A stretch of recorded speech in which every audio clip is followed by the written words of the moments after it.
हरे कृष्णा, राधे राधे। हम सभी साधक भागवत रत्न प्रहलाद का चरित्र श्रवण कर रहे हैं। आज का प्रसंग है दैत्य ऋषि प्रहलाद का शासन। महर्षि शुक्राचार्य की नीति शिक्षा, महर्षि नारद जी का उपदेश।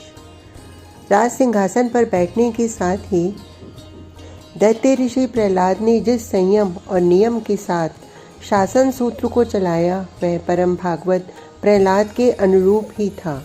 दैत्य ऋषि के सिंहासन आसीन होते ही सारे भूमंडल में फिर एक बार सुखद साम्राज्य के प्रभाव से सतयुग ने अपना सतयुगी रूप धारण कर लिया। परलोकवासी हिरण्यकशिपु के आतंकपूर्ण शासन काल में सारी प्रजा में, विशेषकर शांति प्रिय वैष्णव जनता में जितना ही अधिक भय, कष्ट, अशांति एवं विपत्तियां छाई हुई थीं, उतना ही अधिक अभय, सुख, शांति और संपत्ति दैत्य ऋषि प्रहलाद के राजत्व काल में चारों ओर दिखलाई देने लगी। सुशासन की सुविधा के लिए जितने नए नियमों के निर्माण की आवश्यकता होती, उतने ही नियम दैत्य ऋषि प्रहलाद अपने राज पंडितों और तपोधन महर्षियों से सम्मति ले और सत प्रजाजन की रुचि के अनुरूप निर्माण कराते थे। अतएव उनकी प्रजा में, राजसभा में और धर्म प्राण तपोधन महर्षियों में उनके शासन से पूर्ण शांति और संतोष फैल गया। राज्य में जिन प्राणियों के कारण शांति प्रिय प्रजाजनों को कष्ट था, दीन दुखियों को त्रास था और निर्दोष धनियों के धन की लूट थी, जिन प्राणियों के अत्याचार से प्रजा की जान माल की या तो हानि हो रही थी या हानि होने की संभावना थी, उन सब अत्याचारियों को, चाहे वे राज कर्मचारी थे, राज संबंधी थे या प्रजाजन में से थे, अधिकारच्युत कर दैत्य ऋषि ने ऐसे आदर्श दंड दिए कि जिससे वे तो सदा के लिए शांत हो ही गए, किंतु दूसरों की भी वैसे कर्म करने की वासना नहीं रही।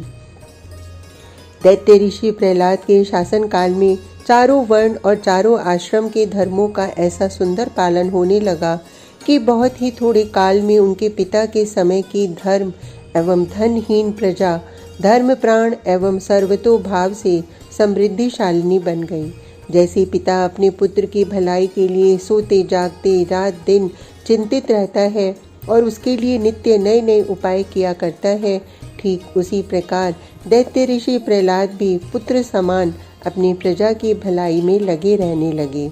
सारे साम्राज्य में मातृहीन प्रजा अपनी माता के अभाव को और पितृहीन प्रजा अपने पिता के अभाव को भूल सी गई। दैत्य ऋषि प्रहलाद ने अपनी सभी श्रेणी की प्रजा, जनता और अन्य प्राणियों के भी पालन पोषण, शिक्षण और संवर्धन के लिए ऐसा सुंदर प्रबंध कर दिया कि किसी को किसी प्रकार की पीड़ा एवं असुविधा नहीं रही। सब लोग परम प्रसन्न हो दैत्य ऋषि की जय जयकार मनाने लगे। यद्यपि दैत्य ऋषि के साम्राज्य में कोई शासन संबंधी त्रुटि नहीं थी, तथापि अपने शासन संबंधी गुप्त समाचारों को पाने के लिए दैत्य ऋषि की ओर से अनेक गुप्त दूत केवल इसी काम के लिए रखे गए थे कि वे देखते रहें कि शासन में कहाँ पर क्या त्रुटि है। प्रजा में शासन की ओर से असंतोष तो नहीं है। इतना ही नहीं, उन गुप्त दूतों को यह भी आदेश था कि वे देखते रहें कि राजा के कार्यों की कहीं पर अनुचित आलोचना तो नहीं हो रही है। दैत्य ऋषि प्रहलाद के शासन में देश के कला कौशल, कृषि, व्यापार आदि लौकिक विषयों की जितनी ही उन्नति हुई, उतनी ही उन्नति वेद, वेदांग, स्मृति, पुराण आदि पारमार्थिक आवश्यक शिक्षाओं की भी हुई। उनके पिता के समय साम्राज्य में जितने ही विष्णु मंदिरों और वैष्णवों के पवित्र स्थानों को तहस नहस किया गया था, उतने ही अधिक दैत्य ऋषि प्रहलाद के राजत्व काल में नए नए विष्णु मंदिरों और वैष्णवों के पवित्र स्थानों का निर्माण और पुराने नष्ट भ्रष्ट मंदिरों और धर्म स्थानों का जीर्णोद्धार हुआ।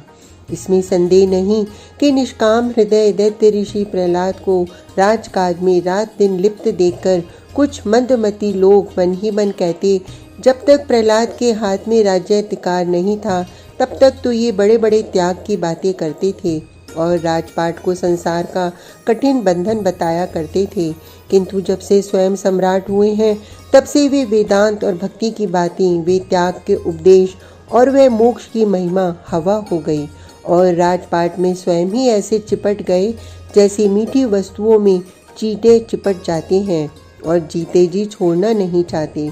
लोगों का यह अनुमान अनुचित भी नहीं था, क्योंकि वे लोग दैत्य ऋषि प्रहलाद को अपनी दृष्टि से देखते थे, अपनी क्षुद्र बुद्धि के तराजू पर तौलते थे, किंतु प्रहलाद में वस्तुतः ऐसी बात नहीं थी। वहाँ का रहस्य कुछ और ही था। दैत्य ऋषि प्रहलाद के स्वभाव में साम्राज्य प्राप्ति से रत्ती भर भी परिवर्तन नहीं हुआ था। ब्रह्मचारी प्रहलाद में और सम्राट प्रहलाद में तनिक सा अंतर नहीं पड़ा। प्रत्यक्ष में जो कुछ अंतर दिखाई पड़ता था वह लोगों के दृष्टिकोण का दोष था, उनके स्वभाव का नहीं। प्रहलाद जी जो कुछ करते थे सो सब भगवान के आज्ञानुसार भगवत प्रेरणा से भगवान के लिए ही करते थे। प्रहलाद सम्राट होकर भी पूर्ववत निराभिमानी थे, शासन दंडधारी होकर भी प्राणी मात्र के लिए दया निधान थे और गृहाश्रमी होकर भी परम विरागी थे। वे संसार को पूर्ववत ही अब भी बंधन ही समझते थे और उससे स्वयं दूर होने तथा समस्त प्राणियों को उससे दूर रखने की चेष्टा करते थे। वे जो कुछ करते थे सब इसी भावना से करते कि यह संसार हमारे प्रभु का विराट स्वरूप है। इसके एक एक अंग की भक्ति करना, एक एक अंग की सेवा पूजा करना हमारा धर्म और कर्तव्य है। दैत्य ऋषि अपने साम्राज्य का शासन इसी दृष्टि से करते थे और इसीलिए वे अपने आप को साम्राज्य के अधीश्वर नहीं किंतु साम्राज्य रूपी भगवत शरीर के कर्तव्य परायण सेवक समझते थे और इसी कारण उनके हृदय में न तो अभिमान का लेश था और न क्रोध आदि छहों शत्रुओं के विकारी भाव ही थे। दैत्य ऋषि प्रहलाद के सर्वप्रिय होने का यही कारण था कि उनको सारा साम्राज्य, अपनी सारी प्रजा समान रूप से प्यारी थी। वे सचमुच समत्व माराधन अमुच्चस्य के पुजारी थे। जो अनवरत चलने वाला समय दैत्यराज हिरण्यकशिपु की राजत्व काल में प्रजाजन के काटे नहीं कटता था और क्षणमपि यामति यामो दिवसति दिवसाष्ट कल्पन्ति, अर्थात एक क्षण पहर भर के बराबर, पहर दिन के बराबर और दिन कल्प के बराबर भारी प्रतीत होता था। वही समय दैत्य ऋषि की अमलदारी में ठीक उसके विपरीत, अर्थात युगों का समय दिनों के समान शीघ्र बीतने लगा। इस प्रकार बहुत काल हो जाने पर भी प्रजा को यही प्रतीत होता था कि प्रहलाद को तो अभी अभी साम्राज्य प्राप्त हुआ है। ईश्वर करें अभी वे बहुत दिनों तक शासन करते रहें। यह सब कुछ था, किंतु काल तो किसी की प्रतीक्षा नहीं करता। उसका चरखा तो किसी समय भी बंद नहीं होता। उसकी गति अनवरत है, वह किसी के मान का नहीं।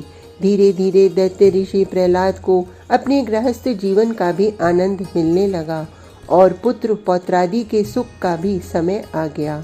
महारानी सुवर्णा उनकी एकमात्र धर्म पत्नी थी और वे एक नारी ब्रह्मचारी की उक्ति के अनुसार सदा शास्त्र मर्यादा का पालन करते हुए ब्रह्मचारी रहते थे। महारानी सुवर्णा के गर्भ से प्रहलाद जी के कितने पुत्र हुए, इस संबंध में लोगों में मतभेद हैं। महाभारत के उद्योग पर्व में 35वें अध्याय में महर्षि सुधन्वा के प्रसंग में जो उपाख्यान है उसे प्रतीत होता है कि प्रहलाद जी के विरोचन ही एकमात्र पुत्र थे। पद्म पुराण के अनुसार प्रहलाद जी के 4 पुत्र थे, आयुष्मान, शिवी, वाशकली और विरोचन। इसी प्रकार किसी किसी के मत से गवेष्ठी नामक एक 5वां पुत्र भी था, किंतु उनका मुख्य पुत्र या यों कहें कि राजवंशधर विरोचन था, इसमें संदेह नहीं। दैत्य ऋषि प्रहलाद का सारा साम्राज्य उनका परिवार था। सारी प्रजा को वे निज पुत्रवत प्रेम करते, फिर भी सांसारिक दृष्टि से उनको पुत्रों के जन्म काल में अवश्य ही आनंद मंगलोत्सव मनाना पड़ता था और विशेषकर राजमाता कयादु के संतोष और अनुमोदन के लिए। धीरे धीरे राजकुमार बढ़ने लगे। उनकी शिक्षा दीक्षा का प्रबंध दैत्य ऋषि प्रहलाद जी ने अपने विचार अनुसार ही किया। किंतु दैत्य वंश का प्रभाव उनके पुत्रों में, सभी राजकुमारों में विशेष रूप से भरा था। विद्वान होने पर भी राजकुमारों में अभिमान था, देव ब्राह्मण द्रोह था और आसुरी भाव थे। यद्यपि दैत्य ऋषि प्रहलाद के भय से उनके देव द्विज द्रोही भाव प्रकट नहीं होते थे, तथापि भीतर ही भीतर वे भाव बढ़ते जा रहे थे और साथ ही दृढ़ भी होते जा रहे थे। गुप्त दूतों द्वारा प्रहलाद जी को अपने पुत्रों के हार्दिक भाव धीरे धीरे विदित हुए और इसलिए ब्रह्मण्य देव विष्णु के अनन्य भक्त प्रहलाद के हृदय में एक भारी चिंता उत्पन्न हुई। वे इस बात की चिंता करने लगे कि पुत्रों को देवद्रोही एवं द्विजद्रोही आसुरी भाव से किस प्रकार बचाएं और उनको कैसे सुधारें। आज का प्रसंग इतना ही। कल तक के लिए हरे कृष्णा, राधे राधे।